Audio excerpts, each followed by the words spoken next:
এমজে কিচেনের কিন্তু এখন ফিশ কবিরাজি রেডি হচ্ছে। চলুন আপনাদেরকে আমি দেখাতে থাকি। অন্যান্য জায়গায় যেইভাবে ফিশ কবিরাজি হয় তার থেকে কিন্তু পুরোপুরি ফুললি ডিফারেন্ট স্টাইলে করা হচ্ছে। দেখুন অন্যান্য জায়গায় কিন্তু আগে আপনাদেরকে বলে দিই ফ্রাই করে না হয়, বাট এখানে কিন্তু আগে ফ্রাই করা হচ্ছে না। এইভাবে করার কারণটা কি? এই কারণ তাহলে ভিতরে ম্যারিনেট যে করা আছে মশলাটা আচ্ছা। কাঁচা থেকে এটা কি হবে, কাঁচা থাকবে না, ক্রাঞ্চি হবে, খেতে কি ভালো লাগবে? এটা বেশি টেস্টি লাগবে। বেশি টেস্টি লাগবে।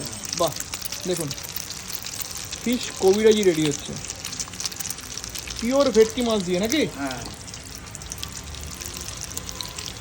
এটার দাম কত রয়েছে দাদা? 130 টাকা, 130। আমি আপনাদেরকে দেখাতে থাকি যে কিভাবে ফিশ কবিরাজি রেডি হচ্ছে। দেখুন